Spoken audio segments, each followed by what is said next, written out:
Assalamualaikum warahmatullahi wabarakatuh. Salam dan bahagia. Perkenalkan, nama saya Sena Cita dari KKN UST 2020 Padepokan 135. Yuk kita kenalan dan kita tanya sama dokternya. Jangan lupa disimak ya baik-baik. Semoga kita semua tetap sehat. Nah, gimana sih agar kita semua bisa terhindar dari virus-virus ini, dan gimana sih caranya menjaga imun tubuh kita? Yuk kita simak.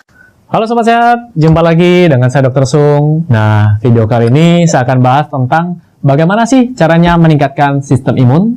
Tonton video ini sampai selesai. Saya bahas dulu apa itu sistem imun.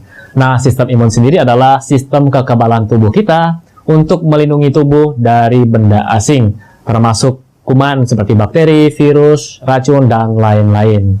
Nah, kemudian ada juga namanya respon imun. Jadi respon sistem imun kita terhadap benda asing tadi, ya. Ada yang normal, ada juga yang berlebihan, dan biasa kita sebut dengan autoimun. Untuk autoimun sendiri saya juga sudah pernah bahas di materi rheumatoid arthritis, ya. Jadi Anda bisa tonton videonya. Dan kali ini saya fokuskan dulu ke bagaimana cara menaikkan sistem imun.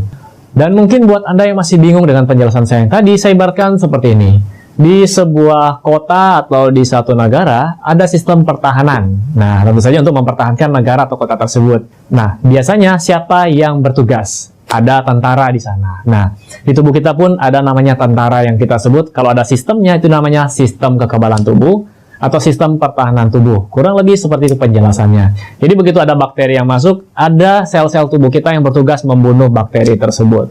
Atau ada virus yang masuk, ada sel-sel di tubuh kita yang bertugas untuk membunuh virus tersebut. Jadi kalau seperti ini saya rasa Anda bisa paham. Lalu apa saja atau faktor apa saja yang dapat meningkatkan sistem imun kita? Jadi yang pertama adalah asupan makanan yang bergizi. Jadi tubuh kita membentuk sel-sel untuk jadi tentara di tubuh kita. Kita sebut dengan antibody, ada yang namanya IgG, IgM, dan sebagainya, sel T, dan lain-lain. Saya tidak bahas di sini. Kalau saya bahas itu semua, kita jadi kuliah kedokteran, ya. Jadi saya memberikan langsung solusinya. Yang pertama tadi adalah mengkonsumsi makanan yang bergizi, terutama mengandung karbohidrat, protein, lemak. Jadi proteinnya perlu Anda perhatikan. Setiap sel kita butuh protein untuk membuatnya, ya.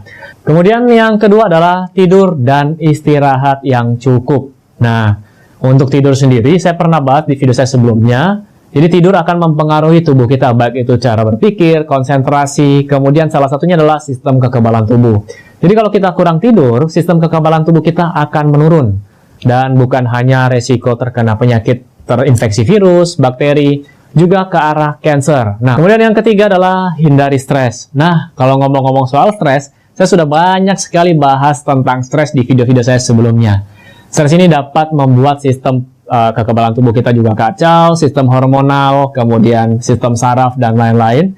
Termasuk sistem pencernaan loh. Jadi, ketika Anda stres, ya siapa di sini ketika stres tidak nafsu makan?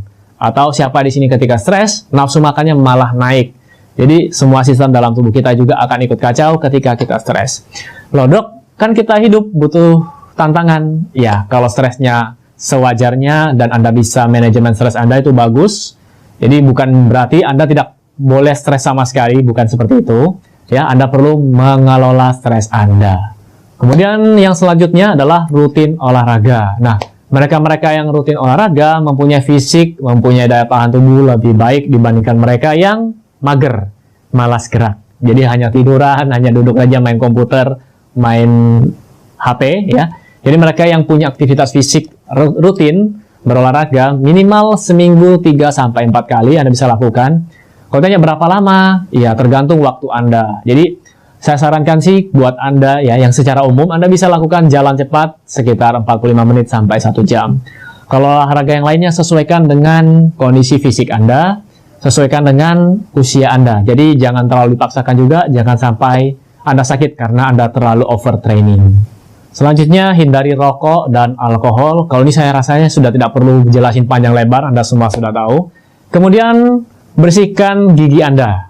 Nah, gigi ini perlu Anda bersihkan minimal 2 kali sehari. Ya, yang itu yang saya anjurkan. Anda boleh konsultasi dengan dokter gigi Anda. Apalagi kalau Anda punya masalah gigi sensitif, bolong. Nah, buat Anda yang punya gigi yang bolong, segera ditambal. Atau lakukan konsultasi ke dokter gigi Anda. Karena pada saat gigi Anda bolong, ini akan mudah sekali tersimpan sisa-sisa makanan dan ini menjadi sarang bagi bakteri. Nah, nanti arahnya akan menjadi sinusitis, kemudian abses, ya. Ini akan membuat daya tahan tubuh Anda menjadi drop. Oke, yang terakhir Anda bisa mengkonsumsi vitamin seperti vitamin C, vitamin B kompleks, dan vitamin D. Nah, vitamin C sendiri Anda bisa dapatkan di sayur-sayuran dan buah-buahan yang segar. Kemudian vitamin B kompleks juga, kalau perlu Anda bisa tambahkan dari suplemen, silahkan. Dan vitamin D. Nah, kalau vitamin D Anda bisa dapatkan gratis, asal Anda mau sedikit berkorban. Ya, bukan berkorban ya.